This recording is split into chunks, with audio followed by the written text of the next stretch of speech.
You're locked in to the hottest station on the planet. Resistance is futile. The revolution has begun.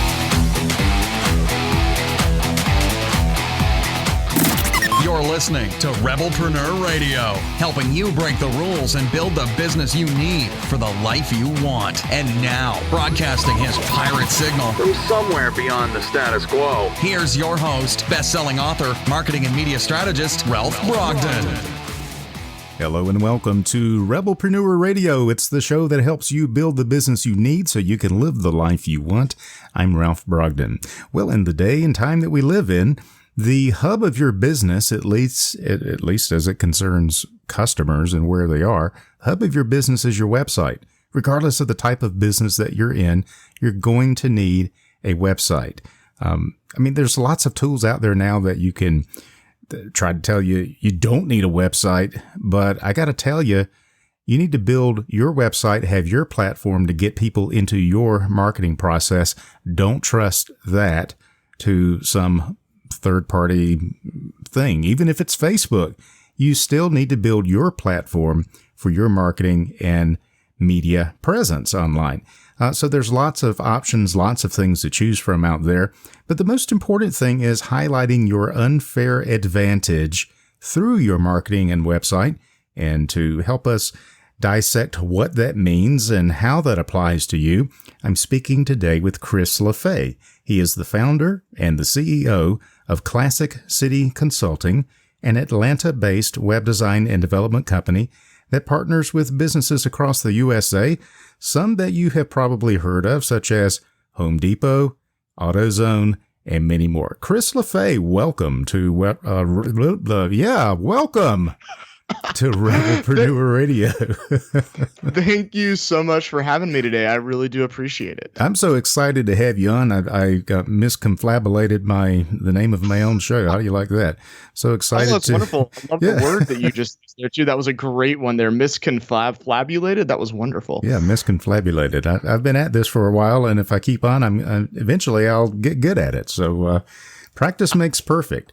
Tell us a little bit about your background, Chris. How did you get started in marketing and web development?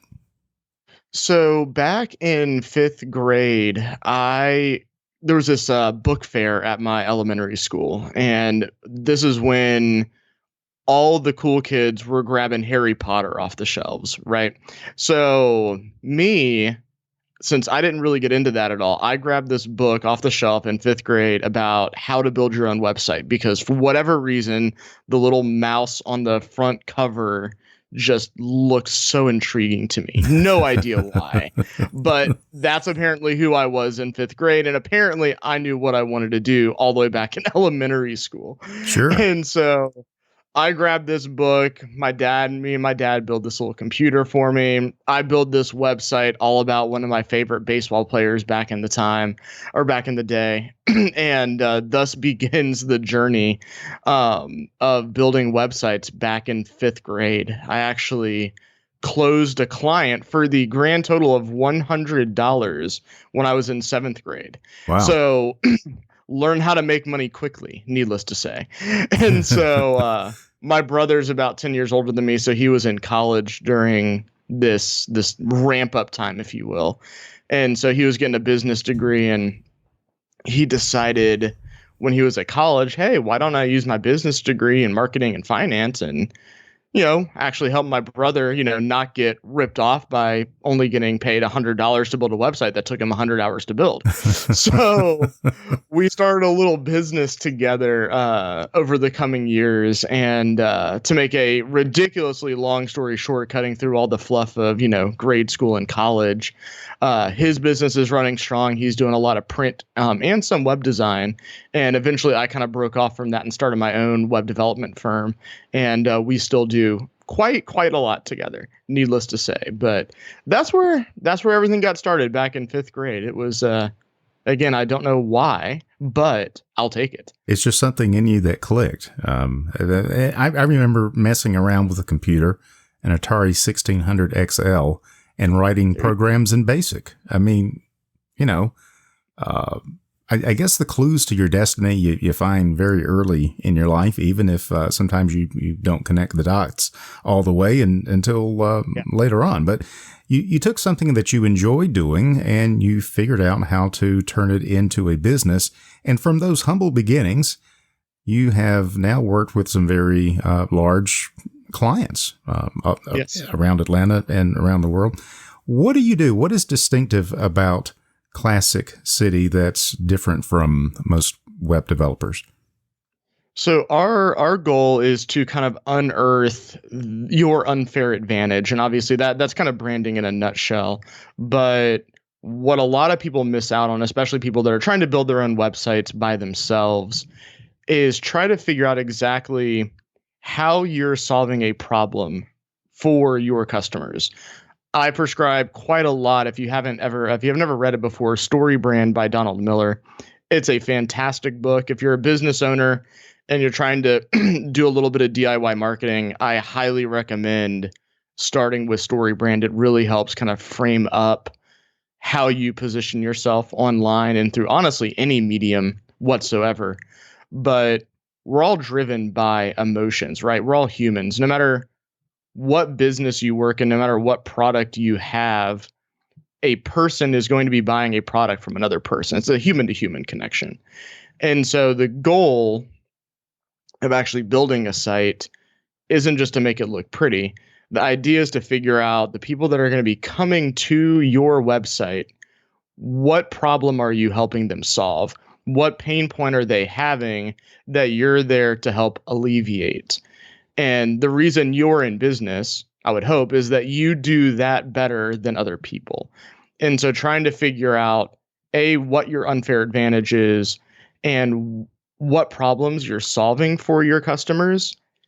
If you have that down pat, then as long as your website's usable, this is coming from a web designer, right? As long as your website's usable, but if you're saying those right things and you're making that emotional connection with people before they pick up the phone to call you, fill out a contact form, whatever that is, you're already so many steps ahead of your competition that just lists out, here are my 5 services that I have, pick and choose what you want and be done. You have to make that connection with people.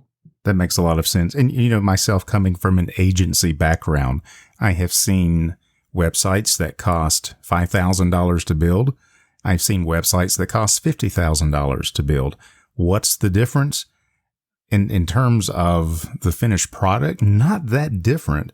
But regardless of how much money you spend or how much you're willing to spend, if you don't have a marketing strategy behind that website, then it's really just it's just kabuki. It's theater. It's just outward appearance, and you're not going to get the ROI that you want.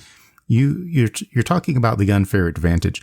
Why is it so hard for businesses, people, to figure this out and to do it for themselves?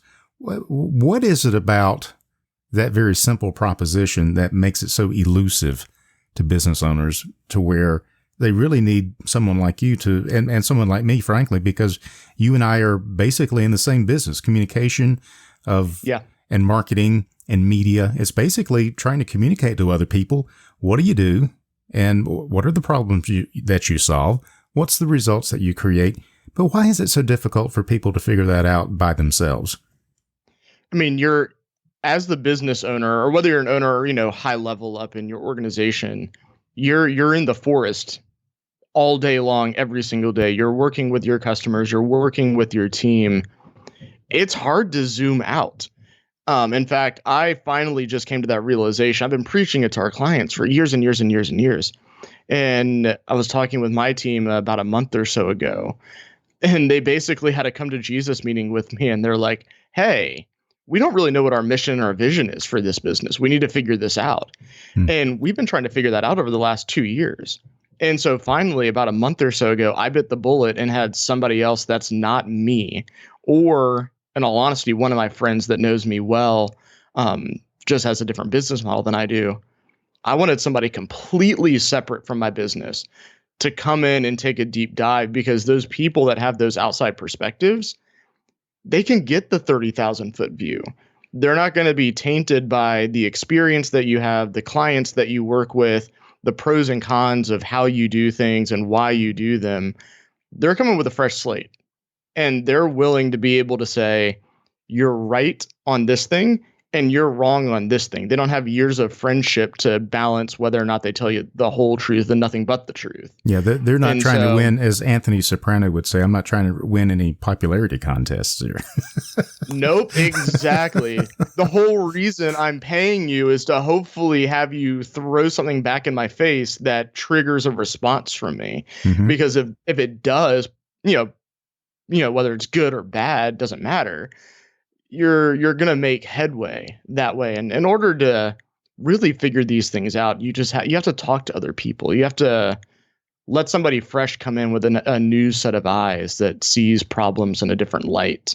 And not every consultant's a match for every potential client. You have to line up in personality types, of course, but just getting that fresh perspective is by far one of the best things you can do. And we're in the middle of doing it for ourselves right now. So hopefully in a month or two, we'll have some fresh messaging and, some fresh, push forward for our business too. So, and that's how you grow. That's how you evolve and grow and improve and innovate. And that's a really good case for anyone who's listening. You don't know what you don't know.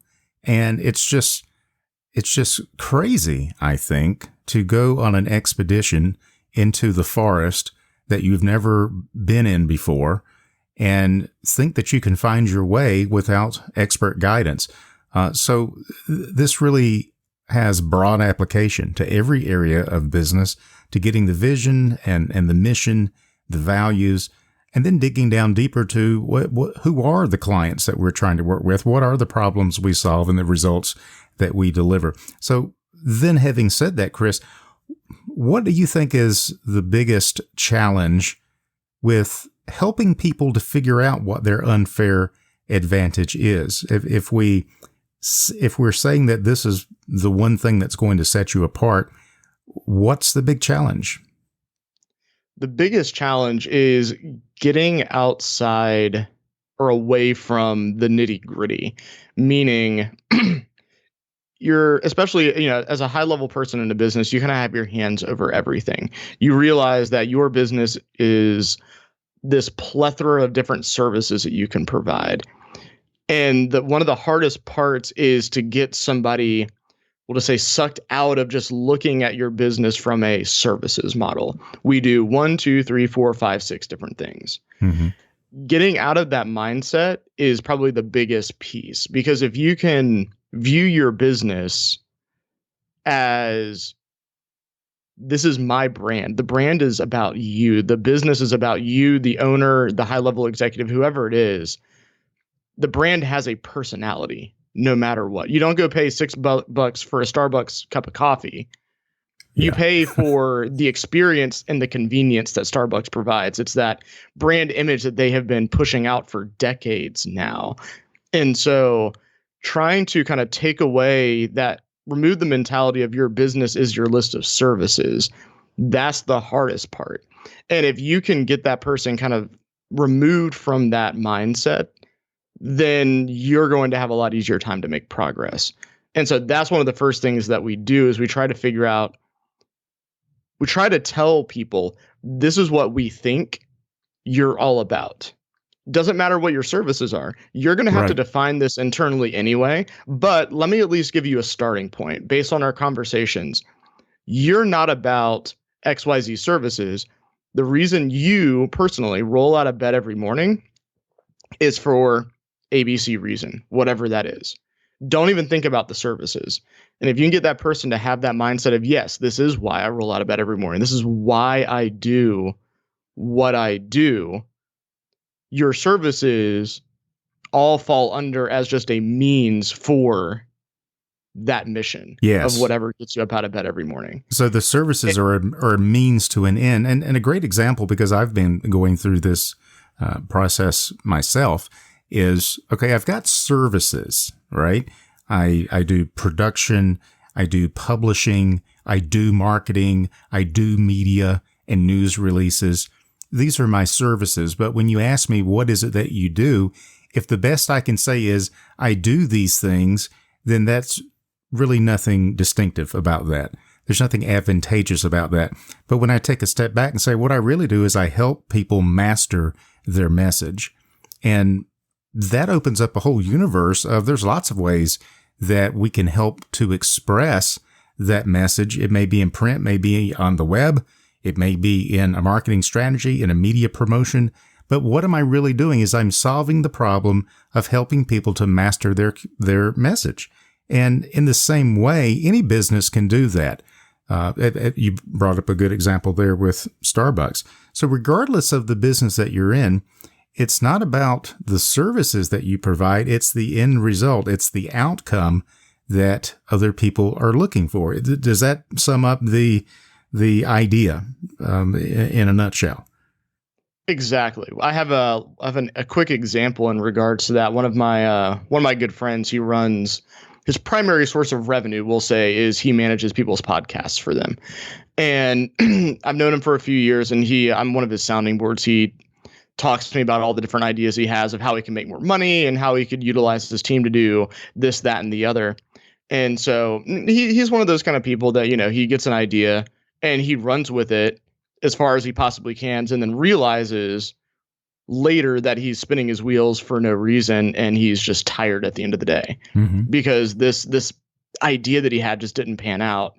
And so he was working with somebody, and he finally realized that his entire mission is he is the conversation guy, and he takes conversations and teaches people how to convert them. So his entire mission is conversations that convert. There you go. And so now that he has that mission of telling people, hey, yes, we can manage your podcast for you. That's great. That's fine and dandy.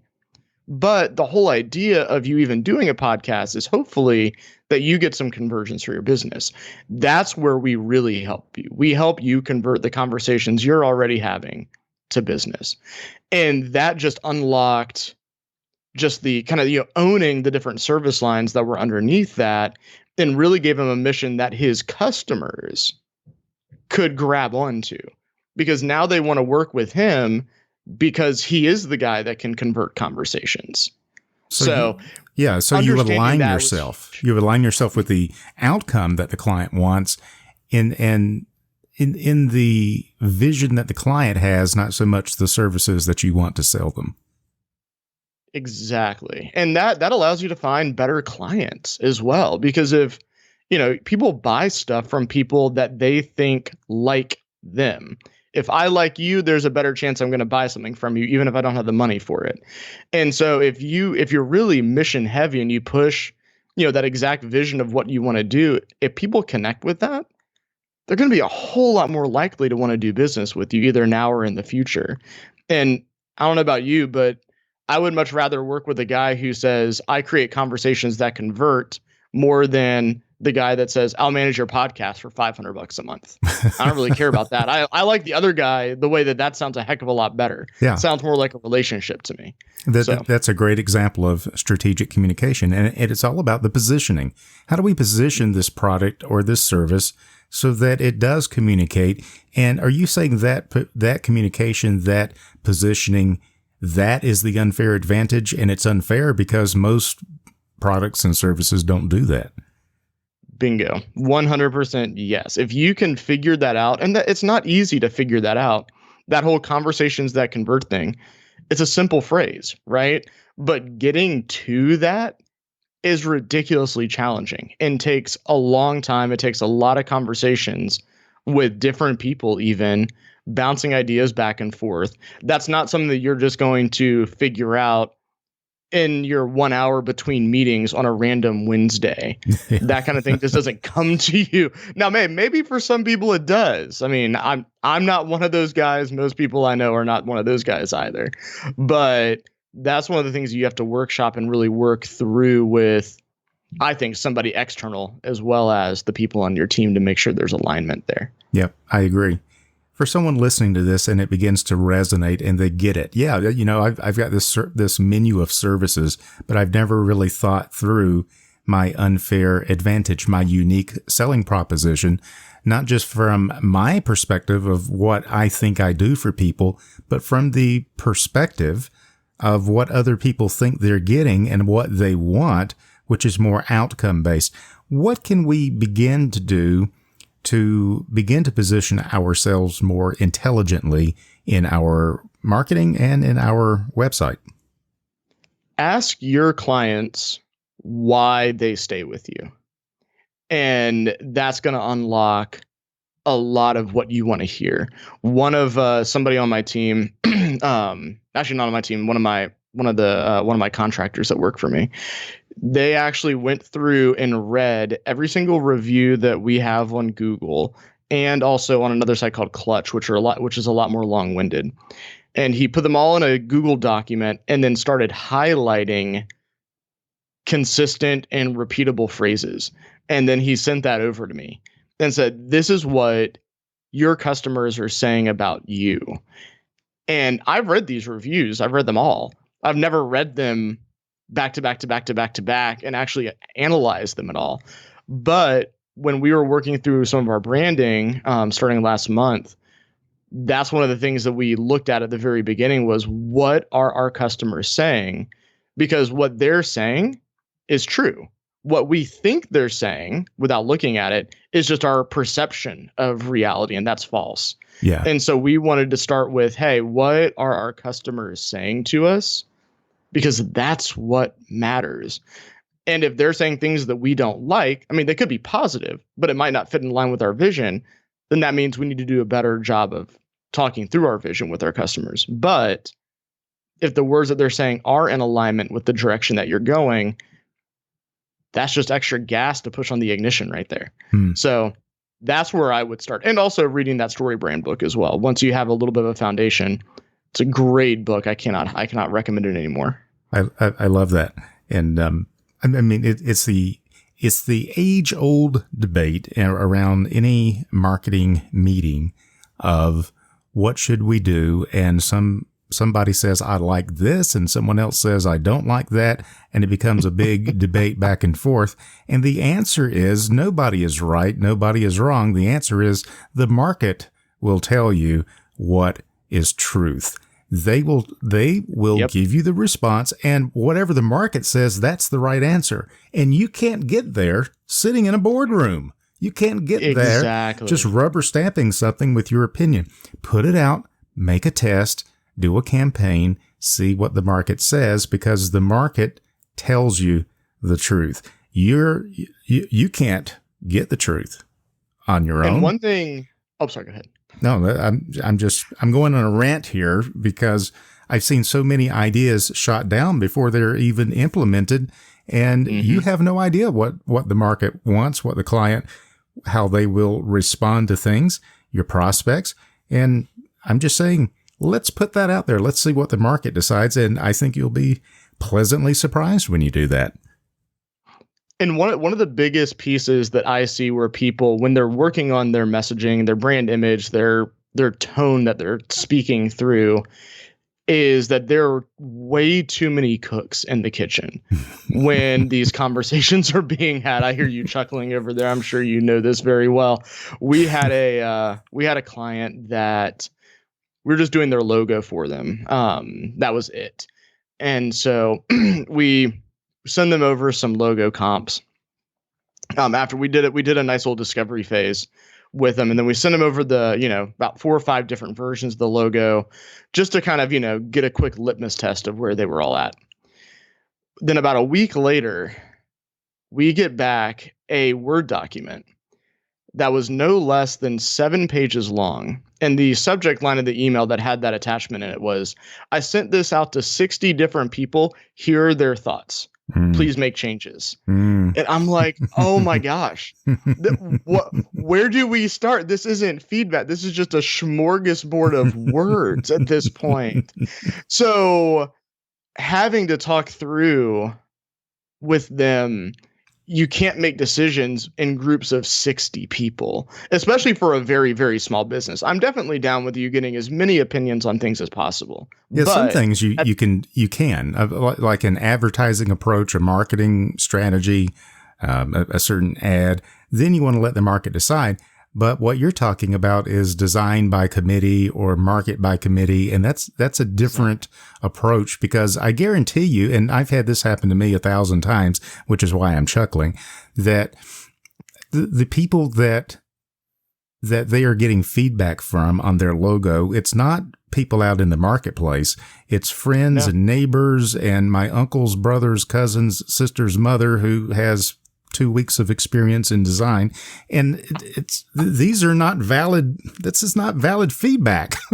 No, not at all. And especially if you work in a small business, if you get every single person's feedback on something like that, no matter what, you're not going to be able to please everybody. Yeah. And so now by showing things off before they have kind of, been fully vetted and kind of come to like the final version, you're going to tick some people off now who might not have been ticked off if they actually didn't have a particular say in this.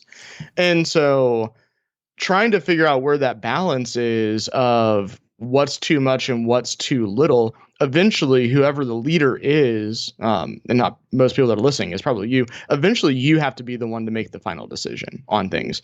You're the one that's going to have to live with whatever that decision is, and obviously your team does as well. Yeah. But there has to be a definitive, this is where we're going, this is where we're not going, let's move.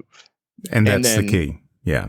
And that's the key. Make the decision and take some action, but get moving towards something that's productive and actually something that is solving a problem for somebody. Yeah. And, obsessing over your logo is not solving a problem for a client or a customer. No, it is not. And that's why your brand, the words that you use on the screen or on whatever medium you decide to use, so much more important than a logo. Do you have to have a logo? Of course. Should it look nice? Of course. It should be catchy. But your logo isn't going to be what sells your business. It's exactly. You understanding why you do what you do and why you like solving problems for people and making that emotional connection. Yes. That's what's going to grow your business in the long run. Chris, you've got a lot of interesting projects and clients that you work with. What are you working on right now that's got you really excited that you'd like to share with our listeners? We're actually in a crazy time right now. We're building things like crazy. We're going from marketing sites to calculating applications to blog posting strategies. There's not really one thing in particular that we're working on right now that's like crazy exciting. But we are working on a couple of our partners' websites at the moment who we do a lot of co-business with each other. And so we're in the middle of designing and launching their sites, and those kind of people that give you kind of free reign to design and develop however you want to, because that inherent trust that's there, those are always a lot of fun. And so with our two partners that we're building out sites for right now, we have basically had free reign to do whatever we wanted to from a design side of things. And so they're going to be very happy with the end result. And so we're pretty excited when those go live in a few months. That sounds like fun. It's been good. Yeah. And I heard that you're starting up a podcast, or you've got something coming up with a podcast.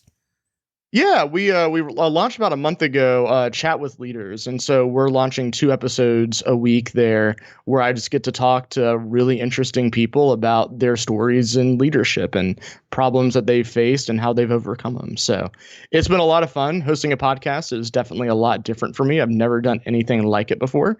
So I'm learning very quickly what I'm good and what I'm bad at. And I'm, learning and adjusting and making myself a little bit better every day. That's like I said, if you keep doing it every day, eventually you'll get good. Eventually I will be able to pronounce the name of my own show. That would be a helpful thing. Yes. At least I've got a catchy music, to keep people. If I have an announcer that can do it when I'm too wore out to remember my own name, much less the name of my podcast.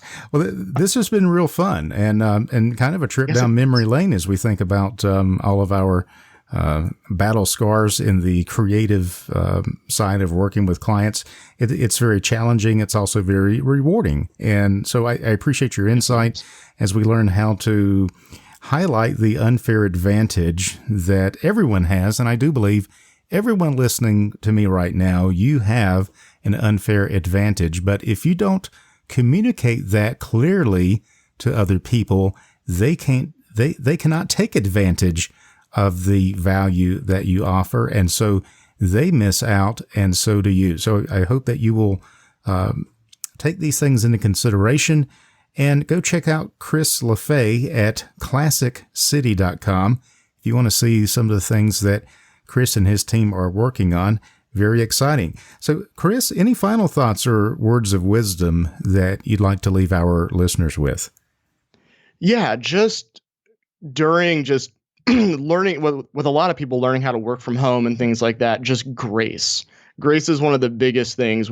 This week has been, for me personally, just one where there's just been a lot of little tiny problems that have come up. And so a lot of our customers and clients have had a lot of grace with those particular issues. We all have them. They all come up. And so just constantly remembering just to extend just a little bit more grace than you thought you might have to at the beginning of the day, I think is something that we could all strive to live by. Excellent. Yeah, that's good advice. When all of my sites went down at once today, I could have used that advice. Oh, gosh. That sounds terrible, and I am so sorry. That's a sucky feeling, man. Yeah, fortunately, it only lasted for 4 hours, but, it seems like 4,000 years when you're in the middle of it. But such is the life of the digital marketers. Thank you so much, Chris LaFay. I've been speaking with Chris LaFay, the founder and CEO of Classic City Consulting, an Atlanta-based web design and development company that partners with businesses all over the U.S. And if you want to find out more, we'll have the link on the Rebelpreneur website. It's ClassicCity.com. Chris, thanks so much for your time and for being on Rebelpreneur Radio. I really appreciate it. Thank you so much for having me today. I really appreciate it as well. You've been listening to Rebelpreneur Radio with Ralph Brogden. Download the show notes and much more at rebelpreneur.com.